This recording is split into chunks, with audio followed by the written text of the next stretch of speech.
Today, we're diving into a massive, just-announced change to how Ghana trains its lawyers. For decades, the path to practicing law was a single, narrow road.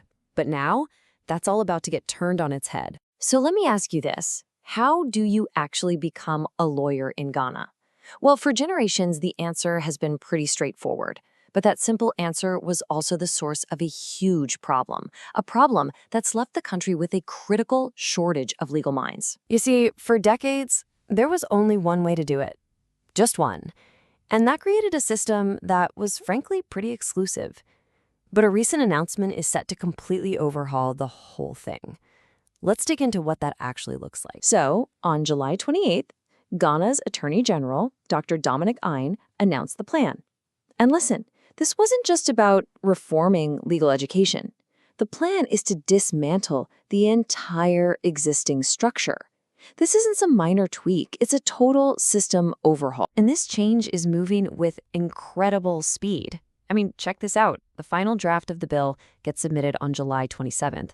The very next day, the plan goes public, and by August, it's expected to be with the cabinet for approval. That timeline tells you everything you need to know about how urgent they think this is. So why the huge rush? Why such a dramatic change? Well, to get that, you have to understand the core problem the old system created. It was basically a massive bottleneck, choking the supply of lawyers for the entire nation. Take a look at this number. Just let it sink in. In 2021, for a nation of over 30 million people, there were just 3,213 practicing lawyers. That one statistic, it says it all, right? It shows you the scale of the crisis and just how hard it must be for the average person to get legal help. So here's the difference in a nutshell. The old way was totally centralized. Everybody had to funnel through one single place, the Ghana School of Law. The new system, it's the complete opposite. Training is spread out across lots of different accredited universities, and then everyone takes the same standardized national exam to qualify. The problem was really pretty simple. The Ghana School of Law was the only game in town for professional training, but it just couldn't handle the numbers. Its capacity was so small that thousands of perfectly qualified students, people who already had their law degrees, were just stuck. They couldn't get in. And that created this huge backlog of talent and a critical lawyer shortage across the country. Okay, so that was the problem.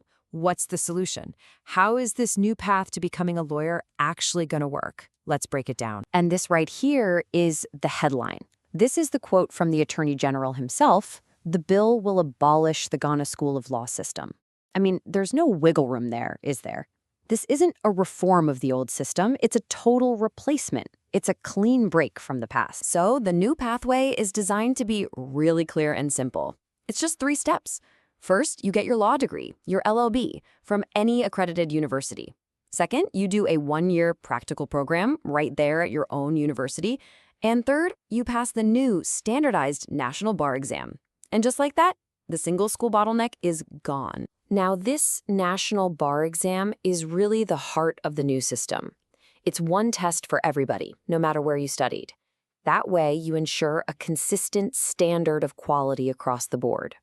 And as the Attorney General pointed out, this isn't a brand new idea.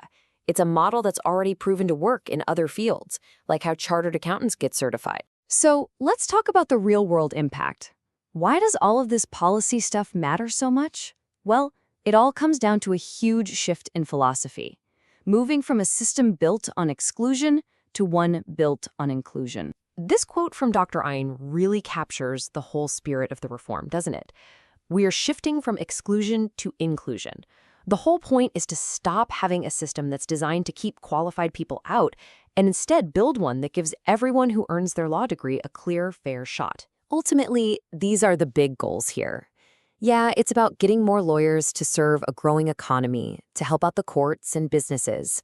But really, the most important goal, the one at the very center of it all, is improving access to justice for the average Ghanaian by finally giving every qualified law grad a fair chance to practice their profession. Okay, so it's a bold plan, a huge change. What happens now? Let's take a quick look at the road ahead for this pretty groundbreaking bill. Well, the wheels are already very much in motion. This isn't just an idea anymore. The final draft is in for review, and it's on its way to the Ghanaian cabinet for approval. So this is a live story. It's all happening right now. And that brings us to the big, lingering question. This whole reform is designed to open the floodgates, to clear the path for a whole new generation of lawyers. But will this massive shift actually work? Will it produce the lawyers that Ghana so clearly needs to ensure that there really is justice for all? That's what we'll have to wait